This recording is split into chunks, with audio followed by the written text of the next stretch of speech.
I remember the exact minute the relay towers went quiet, though the clocks disagreed with one another, and later the records would pretend they had never stopped.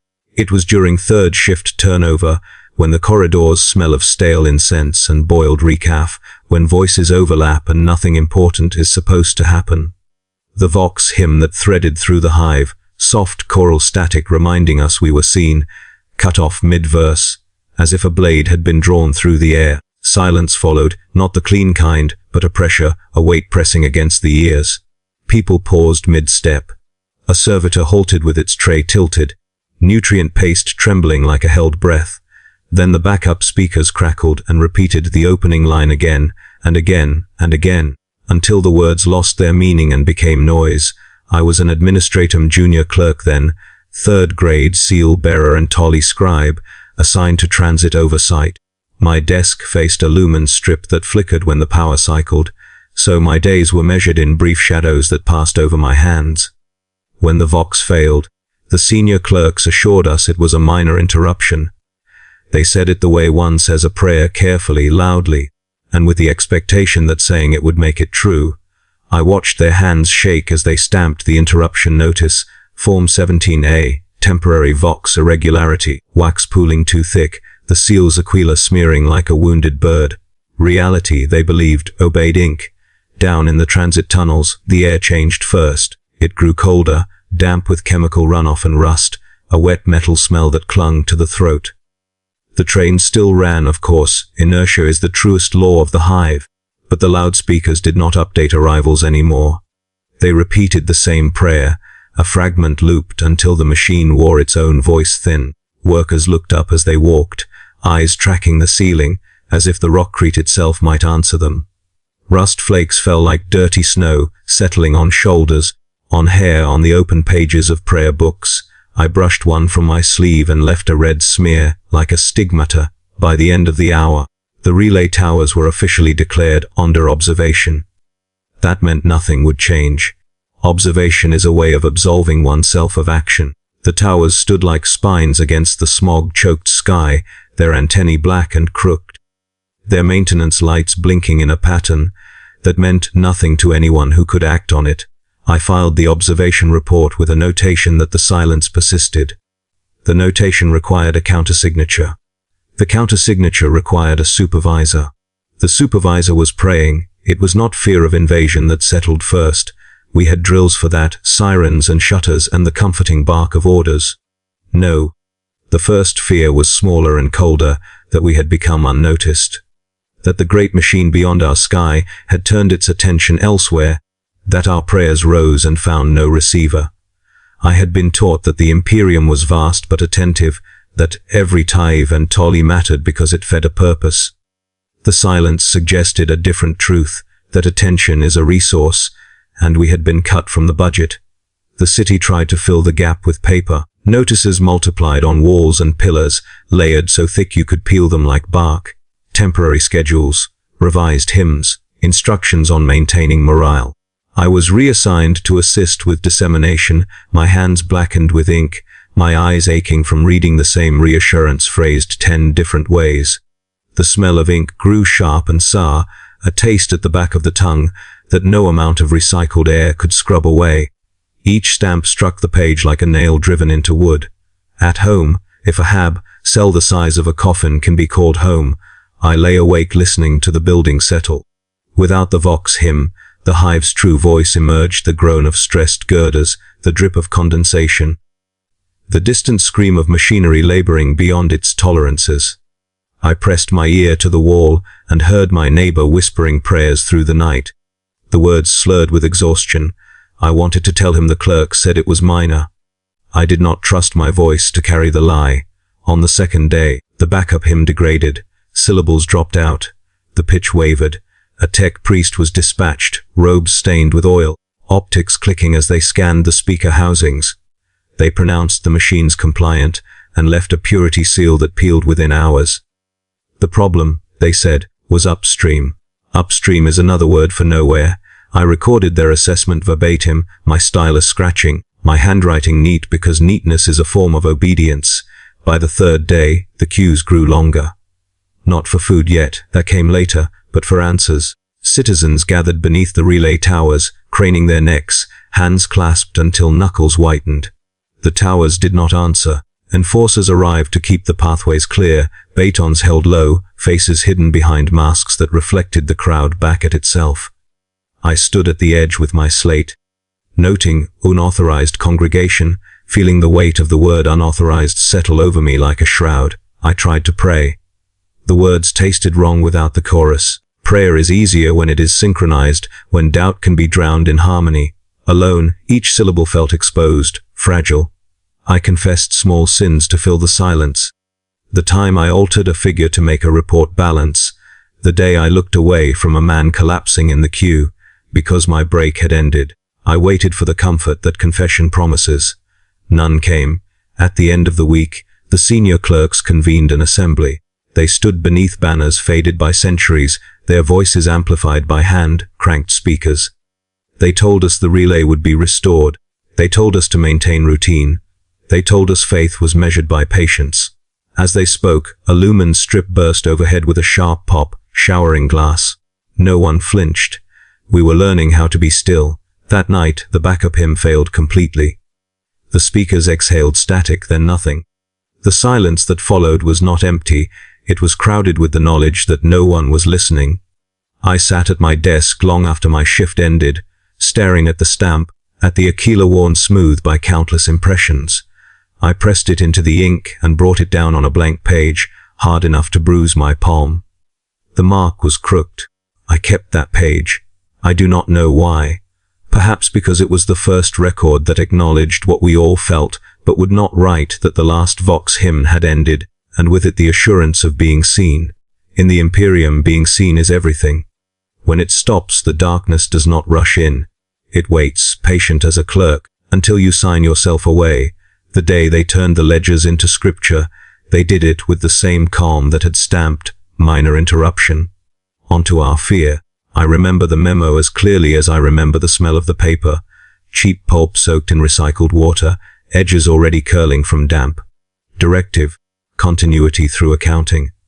That was the title, gilded with an Aquila watermark that made it look holy when held beneath a lumen strip. It ordered every department to submit hourly tallies of stock, throughput, personnel, and faith compliance, as if devotion could be measured in units and reconciled against a quarterly quota. It said, in the language of the administratum, that our survival depended upon precision. In the language of the Hive, it meant count everything because soon there will not be enough. My job became a ritual. Not the comforting kind, not the kind with incense and a choir, but a ritual of numbers that had to be performed even as the world around the paper frayed. I sat at my station in transit oversight, though transit itself became less important than the inventory of transit, fuel slurries, replacement couplings, Medicaid bandages for track accidents, body bags for the same. Every hour, the bell rang, an actual brass bell, because our Vox lines were still unreliable, and we had to complete Form 22C resource status. It was 5 pages long plus addenda plus seals. The senior clerk insisted we always use fresh wax, even when the wax supplies were limited, because an imperfect seal was an invitation to disorder. Disorder in their mouths sounded like heresy. The ink changed first. Our standard ink, thin and black, ran out within days, and they issued a substitute from a drum marked INDUSTRLDAE not FROCMPTION. It was brown, nearly red, and it stank like burnt metal and vinegar. When I dipped my stylus, the smell rose into my nose and made my eyes water. By the end of a shift my fingertips were stained, and no scrubbing could remove it. It sat in the creases like a permanent confession. I learned to breathe through my mouth, but then the taste got in sharp, sour, clinging to my tongue like guilt. Outside the administratum block, the queues became the Hive's true architecture. Lines for ration tokens, lines for water allocation, lines for work permits, as manufacturum overseers began to tighten requirements in anticipation of efficiency measures, lines for confession. Because the priests found that the longer people waited, the more likely they were to blame themselves. Lumen strips above the queues flickered like dying stars, buzzing faintly, spitting sparks that fell into hair and collars and were slapped away without a sound. The air in those corridors was thick with sweat, old machine oil, and the sour breath of fear. You could hear it, too, an undercurrent of murmurs, the rasp of boots on grit, the occasional sob swallowed quickly so as not to draw attention. It was in those queues that I first saw the arbits escorting us clerks. Not protecting us, no. The city had enforcers for crowd control, and they had batons and shock, mauls and a hungry professionalism. The arbits did not come because the crowds threatened us. They came because the numbers threatened the city. The senior clerk explained it in the way one explains a doctrine. The Hive's stability is predicated upon the accuracy of its accounts. If the accounts falter, morale falters. If morale falters, compliance falters. If compliance falters, he did not finish. He did not need to. We all knew the end of that chain punishment, not for the Hive, not for the invisible authorities beyond the silence, but for us, those who held the stylus. So an arbit's patrol appeared at shift start. 2 in hard armor, visors blank, breathing through grill masks that made every exhale sound like a machine venting steam. They stood behind our row of desks, unmoving, hands resting on their batons. Their presence changed the room's temperature. We wrote faster. We wrote quieter. We stopped whispering about the silent relay towers. The senior clerk smiled with relief, as if the threat of violence was a stabilizing element in the atmosphere. The first revision of ration quotas came in the afternoon of the same day. It arrived as a sealed packet, carried by a runner with red eyes and trembling hands. We were summoned to the central hall, where the ration clerks worked, long tables stacked with token strips, the paper so thin you could see the watermark through it. A supervisor broke the seal with ceremonial care, read the new quotas aloud, and the room exhaled a sound like a single organism choking. Reduction by 5% across all sectors, reduction by 10% in lower HAB, levels due to expected losses. The supervisor repeated that phrase, expected losses, as if it were a mathematical inevitability, like gravity. Then he applied a fresh seal to the new schedule, as if wax could make hunger lawful. We spent the next hours updating every ledger, every queue notice, every distribution chart. The changes rippled outward, reshaping lives. I watched a junior clerk, barely old enough to have calusas, scratch out a number and rewrite it with such pressure the stylus tore the paper. He flinched, eyes wide. The arbits behind us shifted slightly, armor plates whispering against each other. The junior clerk swallowed and continued, his hand shaking. There was no room for mistakes. Mistakes were treason. By the time the second revision arrived, 2 hours later, I understood we were not managing resources. We were managing the illusion of control. The revisions came hourly after that. Each one required new seals, new postings, new filings. The wax dwindled. The senior clerk rationed it the way one rations food, locking it in a cabinet with a key worn smooth by his fingers. I was assigned to wax inventory alongside my regular duties, which meant I was now responsible for tracking the consumption of the substance that made our lies official. I recorded the grams used per hour, per department, per seal type. When the numbers didn't match, I felt my stomach knot as if it were my own flesh being measured and found wanting. Outside, the queues thickened. People stood for hours beneath failing lights, clutching ration slips like relics. Some tried bribery, bits of wire, small tools, even teeth wrapped in cloth. Others tried prayer, kneeling in the grit, chanting until their voices cracked. Enforcers walked the lines with stun rods, tapping shoulders, urging movement, striking when movement failed. The crowd learned a new posture, heads down, hands visible, hope contained. In the air, the smell of ink from our postings mingled with the smell of human bodies packed too close, and beneath it all the faint, metallic tang of the hive itself, rust, coolant, and the slow rot of neglect. I saw my own handwriting on those notices. That was the worst part. My neat script, trained and praised, became the voice that told them there would be less bread, less water, less heat. My letters, careful uniform, were a kind of cruelty. Each time I posted a new schedule, I felt as if I were pinning a verdict to a wall. The administratum reacted to unrest not with empathy, but with additional paperwork. When a crowd surged at a distribution point, people shouting, pushing, one person trampled beneath boots, the response was not to increase rations or open additional points. The response was Form 9F incident of unscheduled enthusiasm. It required witness statements, timestamp, and an assessment of whether the crowd's behavior indicated corruption, subversion, or biological imbalance. The senior clerk assigned me to compile the statements. I interviewed a woman whose face was bruised purple where an enforcer baton had kissed her cheekbone. She stared through me, lips trembling, and when I asked for her name she whispered, "Does it matter?" I wrote a placeholder code instead. The paper accepted it without complaint. At night, I began to dream in columns, numbers marching in tight formation, each one stamped with a seal.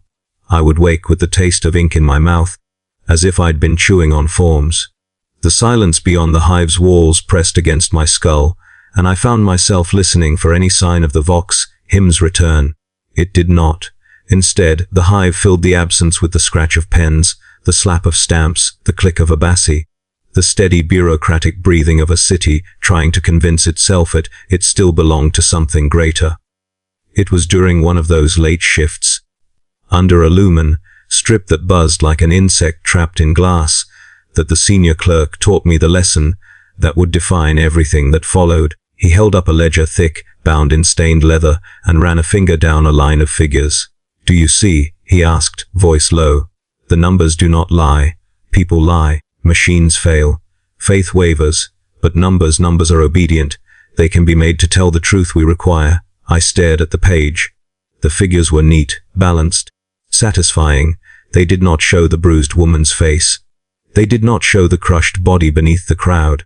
They did not show the way the hive's air tasted a little more recycled each day. They showed only that a quota had been revised, and compliance had been maintained. That was the moment I realized bureaucracy does not break, it tightens. It finds the weakest link, flesh, morale, hunger, and it pulls, slow and ceremonial, until something gives. And when something gives, it records the failure as a statistic, seals it, files it, and calls it order. I went home after that shift with ink, stained hands and the Arbit's heavy silence still behind my eyes. In the corridor outside my Hab's cell, a child sat with his back against the wall, knees drawn up, chewing on a strip of ration paper as if it were food. His mother's voice drifted from inside the cell, whispering prayers that had no receiver. I stepped over the child because the corridor was narrow and I had been taught to keep moving. I hated myself for the motion, but I kept moving anyway. In the dark, with the hive's groans echoing through the walls, I whispered my confession to the ceiling. I am becoming the thing that tightens the noose, and the noose, like the seal on a form, is always applied with immaculate care.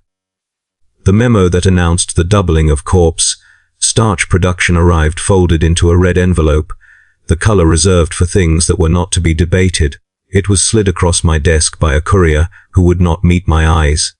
The title alone, Hunger Mitigation Through Biomass Optimization, made my stomach clench, not with fear, but with a hollow anticipation that felt like nausea. I had seen hunger before, in the queues and the revisions, but this was hunger given a workflow, hunger broken down into steps and yield percentages. I unfolded the paper and read the numbers, each one precise, clean, indifferent. Somewhere in the hive, someone had decided that the best way to manage scarcity was to process it. The corpse starch mills were already running, of course. They always had been. Death is an abundant resource in a hive city, and efficiency demands its use. But now the quotas were increased, the shifts extended, the acceptable sources expanded. The memo avoided certain words, no mention of dead, no mention of people. Instead, it spoke of biomass recovery, nutrient reclamation, loss minimization. I initialed the bottom where indicated, my stylus hesitating for only a fraction of a second before committing the mark. That hesitation felt louder than any scream. My new assignment came with the memo. I was to oversee requisitions for biomass transport from designated collection zones to the mills, ensuring documentation matched intake. In practice, this meant signing slips that authorized the movement of sealed carts from Medicare wards, quarantine blocks, and incident sites. Each slip had a weight column. Each weight column had to balance. If it did not, an audit followed, and audits, I had learned, were a kind of execution delayed. The first cart arrived at my desk with condensation beading on its sides, the metal cold enough to fog the air. A servitor pushed it, Once human, now a chassis of flesh and steel, its eyes blank lenses that reflected my own face back at me in pieces. The seal on the cart bore the mark of a medica station from the lower levels. I checked the weight against the manifest. It matched. I stamped the slip. The sound of the stamp striking paper echoed in my ears like a gunshot. The servitor wheeled the cart away, its treads leaving damp tracks on the floor that smelled faintly sweet, like spoiled meat masked with disinfectant. The city pretended it was a triumph. Propaganda servitors rolled through the hab blocks, their speakers crackling with hymns repurposed into announcements. Through sacrifice we endure, they chanted, their voices flat, unmodulated. Picked screens showed diagrams of nutrient cycles, arrows looping reassuringly from waste to sustenance. The implication was clear: nothing is lost, everything is useful. People watched with hollow eyes, hands clutching ration bowls that steamed faintly. Steam, I learned, is a luxury. It means there is heat enough to vaporize moisture. The taste of the new rations spread through the hive like a rumor. Metal and ash, a grit that caught between the teeth and refused to dissolve. I ate my portion slowly, chewing longer than necessary, trying to convince my body it was receiving something more than filler. The water ration that followed carried a faint sweetness that made my teeth ache and my tongue numb. Additives, I knew, flavor agents to mask contamination, to trick the senses into compliance. My stomach cramped anyway, a dull, constant pain that became a background noise, like the hum of the lumen strips. In the hab block corridors the sounds changed. Children cried less loudly, conserving energy. The sick coughed wetly, a sound that seemed to come from deep inside the walls as much as from their chests. I passed a family clustered around a ration bowl, each taking measured turns, counting mouthfuls. The mother looked up at me as I went by, her eyes rimmed red, and for a moment I thought she might speak. She did not. She looked down again, as if eye contact itself was a resource she could not afford to waste. At work, the requisition slips multiplied. I signed them in batches, my hand cramping, my fingers permanently stained brown-red from the ink. The terminology became more abstract with each revision. Category A biomass, Category B biomass. Emergency yield supplements, each category had a conversion ratio, a projected caloric output. Nowhere did the forms acknowledge the origin of the material beyond its weight and source code. I told myself this abstraction was mercy. It did not feel like mercy when the carts began to come from places not previously listed. One afternoon, a cart arrived bearing the seal of a hab, block designation rather than a medici ward. The source code corresponded to a lower-level fire incident, faulty wiring, overloaded grid, casualties expected, biomass recoverable. I stared at the code longer than necessary. The servitor pushing the cart waited, motionless. The arbit standing nearby watched me watch the code. My stylus hovered. I could feel the eyes of the ledger on me, the expectation of obedience. I stamped the slip. The cart moved on. Somewhere, a fire had become food. The mills themselves were sealed to clerks, but their presence was impossible to ignore. The air around them carried a constant low vibration, a thrum that resonated in the bones. On days when the wind shifted, a smell drifted through adjacent sectors, a heavy, cooked odor that clung to the back of the throat. People covered their mouths and noses with cloth, not to keep it out, but to avoid acknowledging what it was. The propaganda servitors adjusted their routes to linger longer in those areas, their chants louder, more insistent. Sacrifice, endurance, holy necessity. I began to notice changes in myself. My thoughts slowed. Hunger does that, it strips away excess, leaves only the core. I found myself calculating caloric values unconsciously, estimating how many mouthfuls a ration bowl represented, how long it would keep me functional. I dreamed of ledgers filled not with numbers but with names, each crossed out and replaced with a weight. I woke with my jaw clenched, teeth grinding, as if trying to pulverize something that would not break down. The propaganda servitors rolled past my desk one morning, their treads squeaking. One paused, optics swiveling toward me. Sacrifice is holy, it intoned. Efficiency is devotion. Its voice cracked on the second phrase, a glitch that repeated twice before the machine corrected itself and rolled on. I stared after it, wondering if machines could feel hunger, or if they simply enacted it upon others with perfect consistency. The queues outside the mills grew. though not for food. People gathered to watch the carts go in, as if proximity might grant understanding. Enforcers kept them back, shock moles crackling softly, a reminder that curiosity was a kind of dissent. I overheard whispers, rumors of bodies taken before they were cold, of quotas that encouraged haste. I recorded none of it. Rumors have no form, and the administratum requires forms. One evening, as I finished a late shift, I passed a medica station whose doors were half open. Inside, the air was thick with antiseptic and something else, rot, sweet and cloying. A medici worker sat slumped against a wall, head in hands. On a gurney nearby lay a body covered with a thin sheet, a foot protruding, toes blackened. A requisition tag hung from the gurney's rail, fluttering slightly in the recycled breeze. It bore my handwriting. I stood there longer than I should have. The medici worker looked up, eyes hollow. "Is it enough?" they asked, not accusing, not pleading. Just asking as one asks about a number. I had no answer that fit on a form. Back in my hab cell, I ate my ration in the dark to save power. Each bite felt heavier than the last. I imagined the process, the grinding, the heating, the conversion, and felt a wave of nausea so strong I thought I might vomit, wasting calories I could not afford to lose. I swallowed it down. Waste is a sin. That was when I understood, fully and without abstraction, starvation in the hive is not an accident. It is not a failure of supply lines or a temporary disruption awaiting correction. It is an administered policy, a lever pulled to shape behavior, to enforce obedience, to convert surplus flesh into controlled sustenance.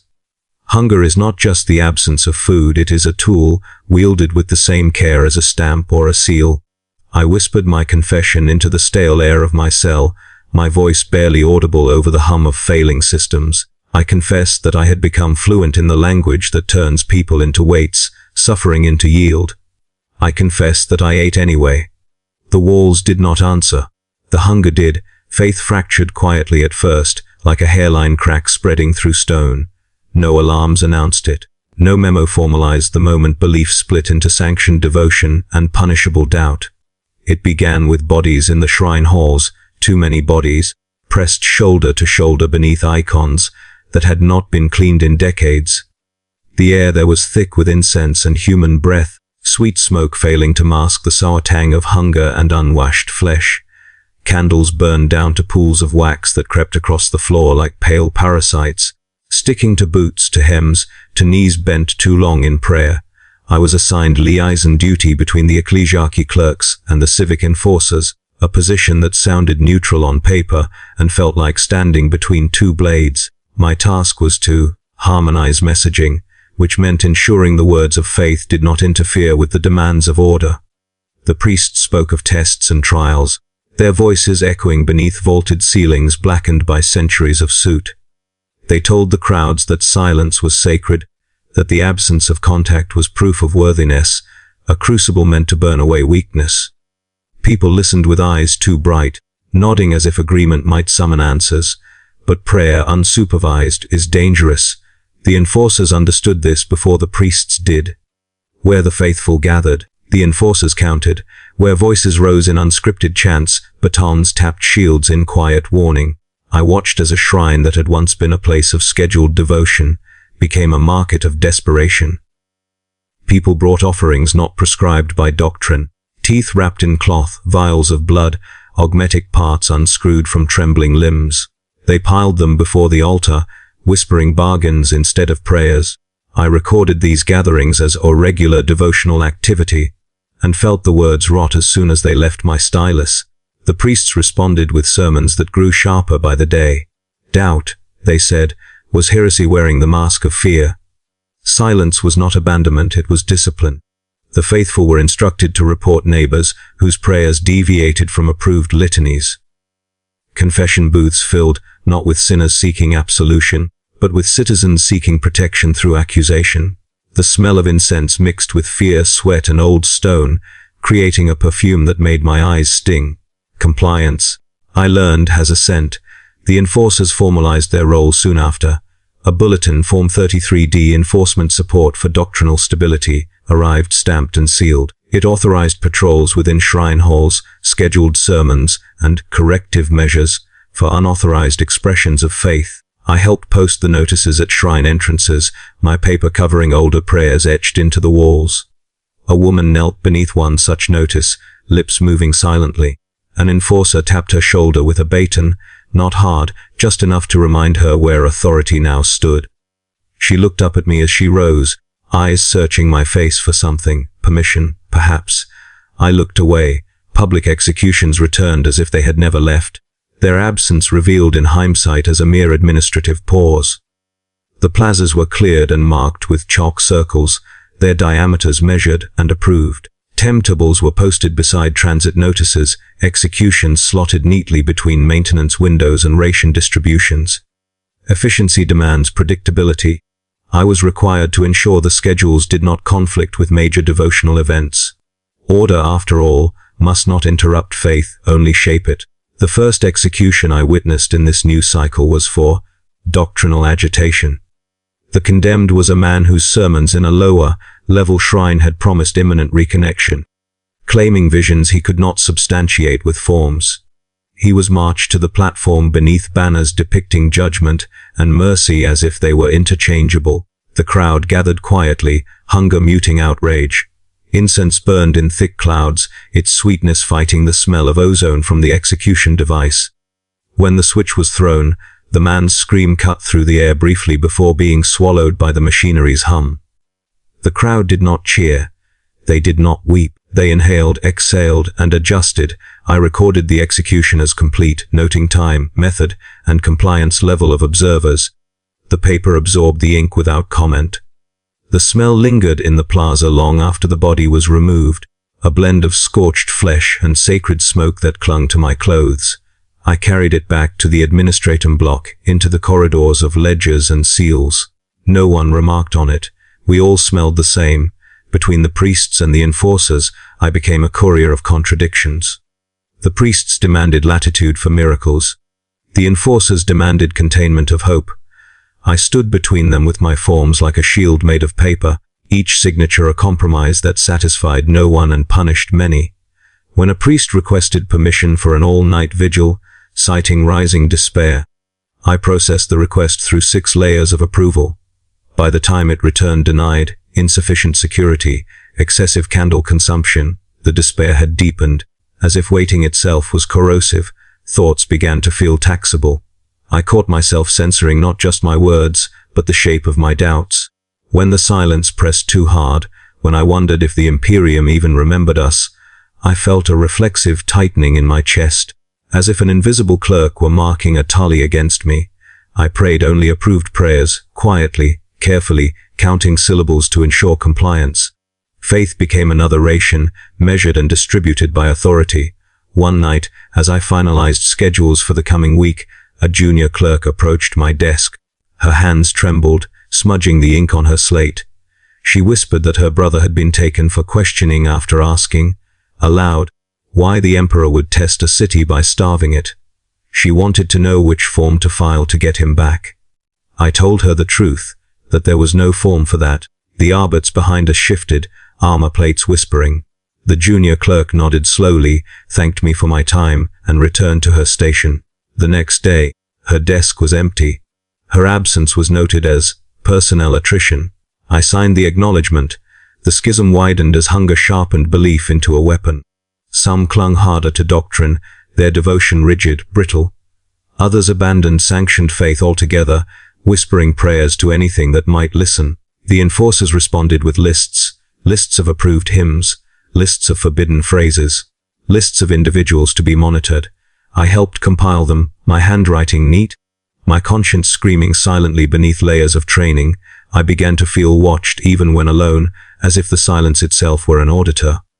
In my hab cell, I covered the old devotional etchings on the wall with a scrap of paper bearing the official creed, fearing that unsanctioned words might condemn me.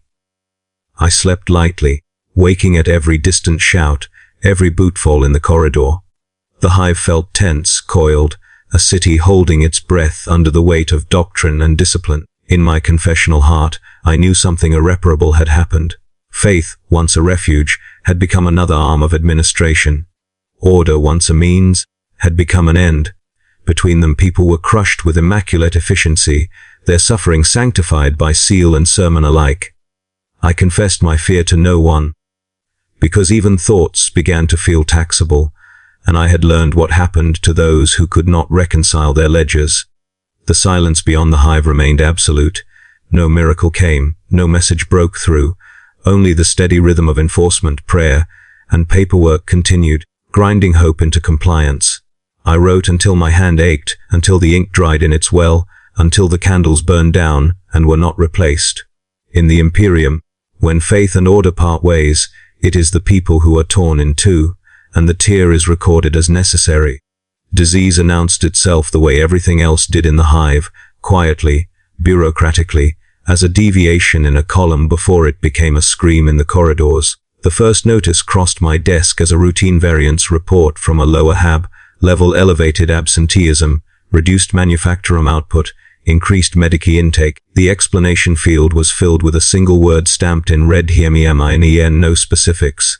Specifics require resources, and resources were already allocated elsewhere. By the time the symptoms were named, respiratory failure, skin lesions, hemorrhagic coughing, the spread had outpaced the language meant to contain it. I was reassigned again. Quarantine administration. The title sounded almost merciful, as if the act of naming isolation could protect someone. In practice, it meant issuing metal tags, cold, stamped plates with serial numbers, and affixing them to doors. Each tag bore a warning glyph and a date, though the date meant nothing without a projected end. I carried a satchel heavy with them, the metal clinking softly as I walked, a sound that drew eyes like a funeral bell. The corridors I entered were dimmer than the rest of the hive, their lumen strips neglected, flickering weakly through grime. The air recyclers there wheezed, filters long past replacement, breathing recycled breath thick with spores and despair. The first door I tagged belonged to a family of 5. The father answered, his face slick with sweat, eyes glassy. Behind him I could hear coughing, wet, rattling, desperate. I read the notice aloud as required, my voice steady because I had practiced steadiness. By authority of the administratum, and for the protection of the hive, this habitation is placed under quarantine. No exit or entry is permitted until further notice. He nodded slowly, as if he had expected this, as if the metal plate I bolted to his door was merely the physical confirmation of something already decided. When I finished, he asked how long. I consulted my slate, though there was nothing on it that could answer him. Until cleared, I said. Clearance is another word for never. As the days passed, the tags multiplied.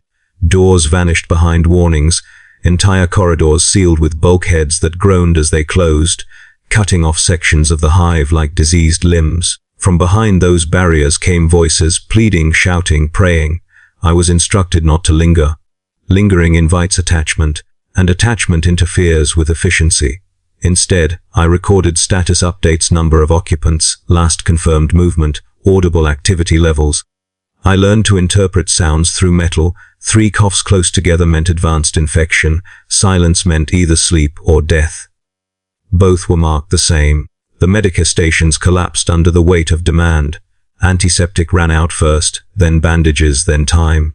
Patients lay on floors slick with spilled fluids, eyes tracking anyone who passed with the hope of intervention. I walked through once, escorted by enforcers, to verify intake numbers. The smell hit like a wall, disinfectant failing to mask rot, iron-rich blood, the sour tang of sickness. A Medici worker grabbed my sleeve, fingers trembling. "We need supplies," she whispered. "Filters, clean water, anything." I noted her request on my slate because that was what I could do. The slate accepted it. The system did not. Rumors moved faster than disease. They always do. Whispers of a ship answering the vox once. A single burst of garbled prayer, cutting through the silence before vanishing. Some said it was a patrol vessel. Others a pilgrim craft lost and found again. I logged these as morale disturbances when required, though part of me clung to them like a drowning man to debris. A hand withdrawing at the moment of touch. That was how it felt. Proof that something still listened, if only long enough to remind us what we lacked. The quarantine zones became their own cities of the condemned. Within sealed habs, people rationed what little they had left, tearing fabric into masks, boiling water until power failed. From outside, we delivered nothing. There were no resources allocated for relief, only containment. Enforcers patrolled the perimeters, their orders clear, prevent breach. I watched one night as a bulkhead shuddered under repeated blows from within, fists or tools or bodies. I could not tell. The enforcers raised their weapons but did not fire. They waited. Eventually the blows stopped. I recorded the time. Issuing the metal tags began to feel like administering last rites. I carried them with reverence, aligning each carefully, tightening bolts until the plate sat flush against the door. The metal was cold even through gloves, and the sound of it ringing against rockcrete echoed down the corridor long after I moved on. Some doors bore scratch marks or hands had clawed at them, nails broken, blood smeared. I did not note that. There was no field for desperation. At home I scrubbed my hands raw after each shift, though I knew it was pointless. The disease was not carried on skin alone, it was carried in the air, in the recycled breath of the hive, in the shared despair. I began to cough at night, a dry irritation that lodged in my chest. I told myself it was the air, the stress, the hunger. I monitored my own symptoms like a clerk reviews inventory, noting severity, duration, progression. Self-reporting is mandatory, but I delayed filing. Clearance is another word for never. The priests declared the disease a purification, a fire meant to burn away weakness. The enforcers declared it a security risk. Between them, the quarantined were abandoned to both interpretations. I posted notices outside sealed zones warning against unauthorized aid, the language stern, the penalties severe. Once, I caught sight of a woman slipping a package through a vent to someone inside. An enforcer moved to stop her. I shook my head, just slightly. The enforcer hesitated, then looked away. I did not record the incident. It was the smallest rebellion I could manage, and it terrified me. As systems failed one by one, air recyclers clogging, water pressure dropping, the quarantine zones grew quieter. Status updates changed from hourly to daily because there was less to report. Audible activity minimal. No response to hails. Presumed expired. The words were efficient, bloodless. I wrote them anyway. My handwriting remained neat. Terra, I had learned, prefers neat handwriting. One evening, I was ordered to seal an entire level after structural sensors indicated contamination beyond containment. The bulkheads closed with a thunderous finality, vibration shuddering through the hive's bones. I stood there as the last gap vanished, the metal plates locking with a sound like a coffin lid. From the other side came a single, hoarse voice shouting a name. Then nothing. I affixed the final tag and stepped back, my reflection warped in the metal. By then, the city no longer felt like a place where people lived. It felt like a tomb that kept filing reports about its own burial. Each form I completed was a layer of earth shoveled onto the grave. Each seal a prayer that no one would ever read. I began to wonder if survival itself was just another column, one we were watching shrink with clinical interest. At night, I dreamed of doors, endless rows of them, each bearing a metal tag with my handwriting. In the dream, I tried to read the numbers, to reconcile them, but they kept changing, digits melting and reforming until they spelled nothing at all. I woke coughing, throat raw, lungs burning, and lay still, listening to the hive breathe around me, counting my own breaths like a ration. The rumors of rescue faded. The single burst of prayer became a myth, then a joke told without laughter. The silence settled heavier than before, no longer shocking, just oppressive. I whispered my confession into the dark, that I had become the keeper of doors, the clerk of abandonment. The hive did not answer. It never does. The announcement came without ceremony, which was how I knew it would be permanent. No red envelope this time, no gilded watermark, just a thin sheaf of forms delivered by an Arbeitscourier whose armor bore fresh scorch marks. The title read Internal Compliance Levy, Emergency Continuity Measure. Beneath it, in smaller text, the clarification labor reclamation to offset external tithe disruption. The Imperium was not collecting its due from us, so we would collect it from ourselves. That was the logic, neat and unassailable, a circle drawn so tightly it strangled what lay inside. I was assigned authorization duty. My task was to validate and stamp requisition orders for personnel extraction, able bodies to be redirected into manufacturum labor, maintenance gangs, and special processing lines. The language was careful to avoid the word conscription. Conscription implies an enemy, A war. This was framed as accounting. A deficit in output required input. Flesh was input. The raids began at dawn cycles, when people were weakest and most compliant. Arbits and local enforcers moved through HAB, zones with data slates and shock moles, reading names from lists compiled by clerks like me. I saw those lists before they were deployed, columns of habitation codes, age ranges, labor classifications. Excess dependence, one column read. Underutilized capacity, read another. I initialed each page to confirm accuracy, my stylus pressing so hard it left grooves in the slate. From my office window, I watched the first extraction. Enforcers dragged people from HAB cells while neighbors pressed themselves flat against walls, eyes averted. Praying silence would render them invisible. A woman screamed as her son was pulled from her grip, her nails tearing at his sleeve until the fabric gave way. The enforcer struck her once, efficiently, and she collapsed. The boy did not look back. Looking back slows movement. Families were processed like inventory. Names crossed out, reassigned, marked, reclaimed. I stamped authorization for transport vehicles, armored carriers repurposed from riot control, watching them fill through picked feeds. The carriers smelled of oil and old fear, their interiors bare except for restraints bolted to the walls. I knew this because a junior clerk had once been assigned to ride along to verify headcounts. He returned pale, shaking, and requested reassignment. His request was denied. Requests imply alternatives. The manufactorums responded to the influx with enthusiasm bordering on reverence. Output graphs spiked briefly, a visual hymn to productivity. Overseers petitioned for increased quotas, arguing that the sudden availability of labor justified expanded operations. Machines that had been running hot were pushed hotter. Safety interlocks were disabled to improve throughput. Accidents multiplied, but accidents were simply another form of attrition, and attrition had already been priced in. I was required to stamp accident reports as well, Form 88H, acceptable loss event. Each report listed cause, duration of downtime, and biomass recovery estimate. Names were optional. Most reports omitted them. It was more efficient that way. I signed until my hand went numb, the rhythm of stamping becoming a kind of litany. Press. Lift. Next. I saw the results in the corridors. Workers returned from shifts changed, eyes unfocused, movements jerky, skin gray with exhaustion and chemical residue. Some returned with fewer limbs, crude augmetics bolted on hastily, their calibration off just enough to cause constant pain.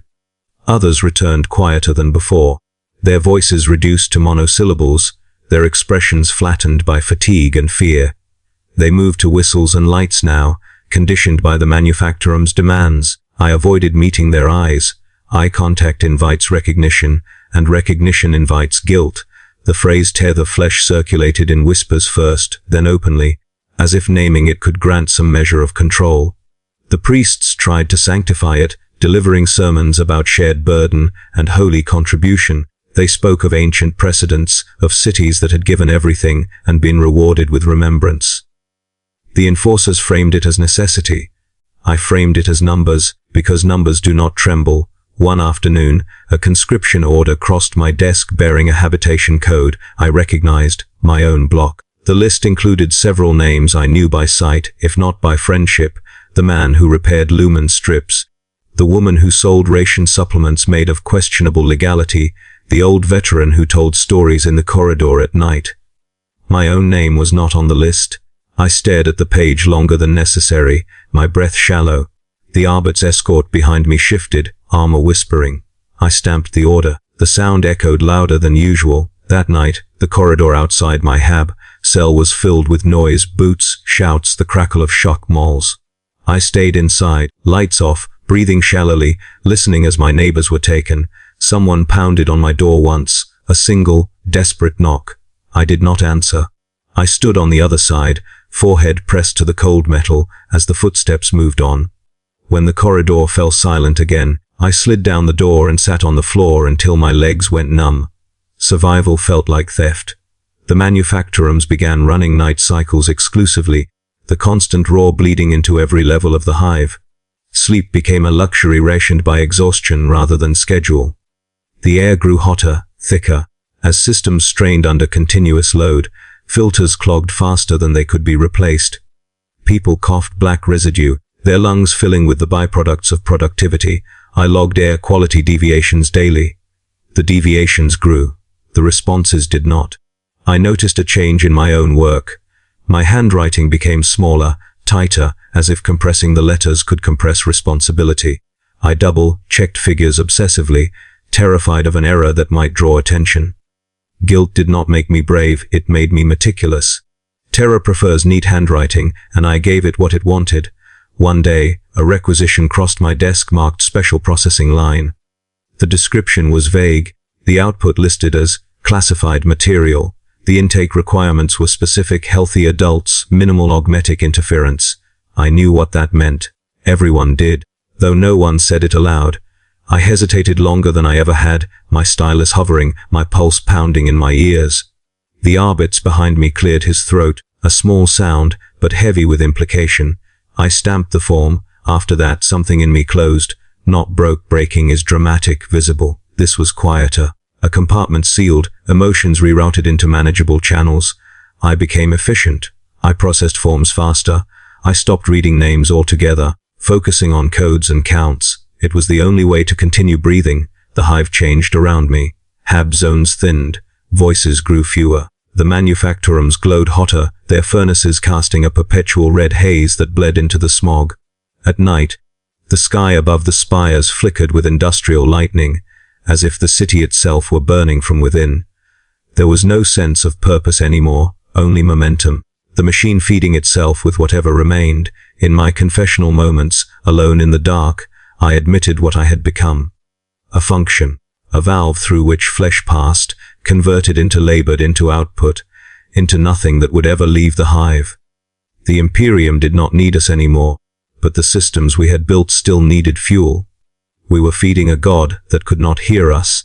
I pressed my hand against my chest and felt my heart beating, steady and afraid. I wondered how long before it, too, would be requisitioned, whether by form, by force, or by simple exhaustion.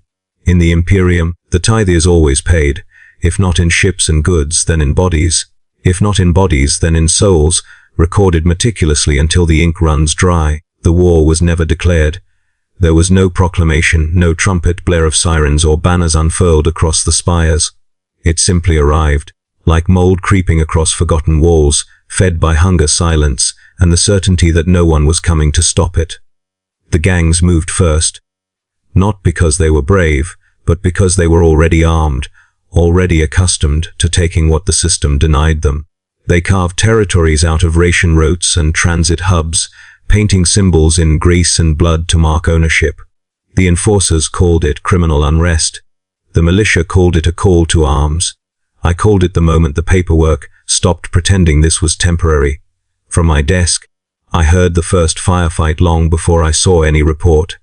The sound echoed through service ducts, sharp cracks followed by the dull thunder of return fire, the hive's lungs filling with cordite and burning insulation. The smell seeped into the administratum block, acrid and choking, coating the tongue like judgment. Lumen strips flickered violently with each distant detonation, shadows jerking across walls lined with notices that no longer mattered. I sat very still, stylus hovering, listening to the city tear at itself. Orders followed quickly, stamped and sealed with a haste that betrayed fear. Emergency casualty accounting, civil engagement context. I was assigned to compile tallies, not investigate causes, not recommend resolutions. Just count the dead, the wounded, the missing. Categories defined with brutal simplicity. Dead confirmed unrecoverable. Wounded resource dependent. Missing statistically irrelevant until proven otherwise. I opened a fresh ledger, its pages clean and accusing, and began. Reports flooded in from every level. Gangs ambushing ration convoys. Militia units fracturing along local loyalties. Enforcers engaging both, sometimes simultaneously, sometimes not at all. Each faction claimed legitimacy. Each invocation of the Emperor louder than the last, though no message came to confirm any of them. Firefights erupted in stairwells, in manufactorum aisles, in shrine plazas where incense mixed with smoke. I read accounts of bodies left where they fell, because retrieval was too dangerous.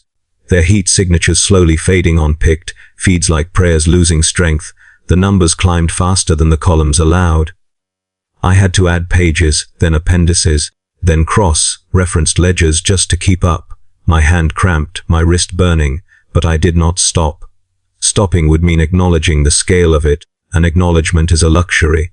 Each new total felt like laying another shroud over the hive, careful and precise.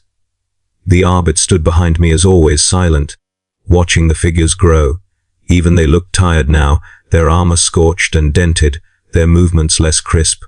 The upper spires sealed themselves within days. It was announced as a containment measure, vertical security isolation protocol, but everyone knew what it meant. Bulkheads slid shut with finality, cutting off access to cleaner air, remaining reserves, and the illusion of oversight. The elites retreated upward, leaving the lower levels to burn. I processed the authorization myself, my stylus tracing the approval that abandoned millions with a single stroke. The hive fractured into starving territories governed by ration stamps and gun barrels. Each enclave convinced its survival justified the deaths of its neighbors. I saw the effects in the reports before I saw them with my eyes. Casualty rates spiked in lower levels. Resource theft increased. Unauthorized militias formed, complete with crude insignia and oaths scrawled on scrap paper. Some claimed to fight for order, others for freedom, others simply to eat. I noted affiliations where possible, though they changed faster than the ink dried. Loyalty is fluid when hunger sharpens it. Eventually, the fighting reached close enough that the administratum block shook. A stray round shattered a window in the records hall, glass raining down onto shelves of ledgers. No one screamed. We covered the shelves with tarps and kept working. A junior clerk blowed from a cut on his cheek, wiping it away with the back of his hand so it wouldn't drip onto the paper. Blood stains complicate archiving. I was ordered to compile a consolidated casualty summary for strategic awareness. The phrase made me laugh once, a short, broken sound that earned a glance from the Arbits. Strategic awareness for whom? There was no one left to read it who could intervene. Still, I compiled it, aggregating deaths by sector, by cause, by affiliation. The totals were obscene, abstracted into rows and totals that fit neatly on a page. When I finished, I stared at the final number for a long time, trying to imagine that many bodies. I failed. Numbers protect the mind that way. When I finally ventured outside under escort, the city looked different. Smoke hung thick, turning the lumen glow a sickly orange. Walls were pocked with impact marks, icons defaced or overwritten with gang symbols. Bodies lay where they had fallen, some stripped of anything useful, others left untouched as warnings or offerings. The soundscape was constant, distant gunfire, alarms stuck in endless loops, the low roar of manufacturums still grinding away despite everything. The hive was dying loudly now, and no amount of paperwork could muffle it. I passed a shrine plaza where a militia had set up a checkpoint. They wore mismatched armor and carried weapons scavenged from fallen enforcers. One of them recognized the administratum seal on my coat and spat on the ground. "Count this," he said, gesturing to a row of bodies lined against the wall. I did not respond. I did not need to. The numbers would reach me eventually. Inside, the work became relentless. Sleep was reduced to brief collapses at my desk, head pillowed on folded forms. I dreamed of columns collapsing under their own weight, numbers spilling like blood across the page. I woke with my heart racing, the sound of gunfire still echoing in my ears even when there was none. The Arbits stopped escorting us constantly. They were needed elsewhere. That, more than anything, frightened me. Without witnesses, what was to stop us from becoming targets ourselves? In my confessional heart, I understood the truth that no report would ever state. The Imperium had not abandoned us with malice. Malice would imply attention, intent, a decision made and enforced. This was worse. We had been lost in the margins. A line item struck through when priorities shifted. Indifference is clean, efficient, and final. It leaves you to destroy yourself and records the outcome as inevitable. As the unofficial war raged on, I kept counting. That was my weapon, my curse, my shield. I told myself that if I recorded everything, if I left a perfect account, then someone, someday, might read it and know we had existed, that we had suffered, that we had obeyed even as we were erased. It was a small hope, and I hated myself for clinging to it. The hive shook again as another explosion rocked the lower levels. Dust sifted down from the ceiling like ash. I brushed it from my ledger and continued writing, my hand steady, my soul exhausted. In a city at war with itself, the clerk's duty does not change. We count, we record, we endure, until there is nothing left to number. The end did not arrive with fire or revelation. It came the way everything else had, incrementally, documented, signed off by hands too tired to tremble anymore. Systems failed one by one, not in a cascade but in a schedule. Heat regulation dropped first, lumen strips dimming to a permanent twilight that made the city feel underwater. Then air recyclers shut down in sections, their status lights going dark without ceremony. Water pressure followed, the taps coughing once before falling silent. Each failure generated a notice. Each notice was filed. Each file went nowhere. I was among the last clerks still reporting for duty, though duty had become a habit rather than an obligation. The administratum block was quieter now, the echoes longer, the desks emptier. Ledgers towered around me like a paper mausoleum, their spines cracked, their pages swollen with damp.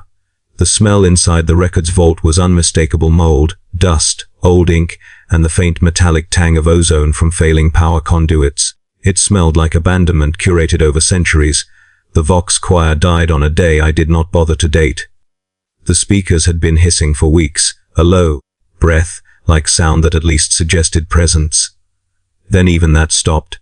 I stood beneath one of the old hymn emitters, looking up at its grill clogged with grime, and waited for something static, a fragment of prayer, any sign of response. Nothing came. The silence that followed was total, unmediated, like being buried alive inside one's own skull. I recorded the failure anyway. Status Vox infrastructure, non-functional. Cause unknown. Recommended action, none possible. I sealed the form and placed it on a stack with dozens of others just like it. A stack that would never be collected. For the first time, I allowed myself to consider the possibility that the Imperium would never read our final accounting, that our obedience had no audience. The thought was both horrifying and strangely freeing. Outside, the hive groaned as its massive frame adjusted to dying systems. You could feel it through the floor, vibrations shuddering like a great animal shifting in its death throes. Somewhere below, a structural support failed, the sound rolling upward as a distant thunder that never resolved into impact. I imagined levels collapsing, people entombed in habs they had never left, their last breaths recycled until even that mercy failed. There were no reports anymore, no one to file them. I retreated into the records vault because there was nowhere else to go. The vault had always felt secure, a place where order was preserved against entropy. Now it felt like a confession booth without a priest. I lit a single lumen globe and sat among the paper towers, my shadow long and distorted on the walls. I ran my fingers over the spines of ledgers older than my lineage, each one a testament to obedience. My entire life had been addressed to an empty throne, written in ink that outlasted the people it described. Hunger gnawed at me constantly now, a dull ache that sharpened when I stood too quickly. I rationed my remaining corpse, starch portions carefully counting bites, savoring nothing. The water ration was gone. I drank condensation scraped from pipes, metallic and bitter. My cough had worsened, each breath shallow, my chest tight. I assessed my symptoms with detached interest. Advanced respiratory distress, probable contamination. Clearance impossible. At night, if the cycles still counted as night, I heard things moving in the hive. Not organized fighting anymore, but scavenging. Footsteps echoing, metal scraping, the occasional distant cry cut short. Once, something hammered on the outer doors of the administratum block, slow and methodical. I held my breath until the sound stopped. I did not check. Curiosity no longer felt like a virtue. I spent my remaining energy organizing the records. Not because it mattered, but because it was all I knew how to do. I consolidated ledgers, cross-referenced casualty tallies, annotated system failures. I wrote a final summary, a document without a recipient, detailing the sequence of collapse as accurately as I could. I did not soften the language. There was no reason to anymore. When I finished, I signed my name in full for the first time in years, not a code, not a designation. It felt like treason. It felt like truth. As the lumen globe flickered, I realized I was afraid not of death, but of erasure. In the Imperium, to die unrecorded is the final disgrace. I whispered my confession aloud in the vault, my voice hoarse, echoing off stone and paper. I confessed every stamped form, every door sealed, every name reduced to a number. I confessed that I had believed obedience would save me, that being useful would make me visible. The vault listened better than any authority ever had. The doors shuddered then, not from enforcers or arbits, but from pressure. Either something from below, driven upward by hunger and desperation, or something from outside, the hive finally cracking under its own weight. The sound was deep, structural, final. Dust sifted down from the ceiling, settling on the ledges like ash. I did not move to bar the doors. There was nothing left to protect. I sat with my back against a shelf and closed my eyes, focusing on my breathing as it rasped in and out. I thought of the relay towers, silent against the sky. I thought of the hymns that had once filled every corridor, the comfort of being part of something vast and attentive. I understood then that the verdict had been delivered long ago, not by an enemy or a god, but by silence. Silence is the Imperium's most honest judgment. When the doors finally gave way, whether to scavengers, collapse, or simple decay, I did not pray for rescue. I did not curse the absence of it. I only confessed one last time, to no one and everyone, that I had been here, that I had counted, that I had obeyed. In the Imperium,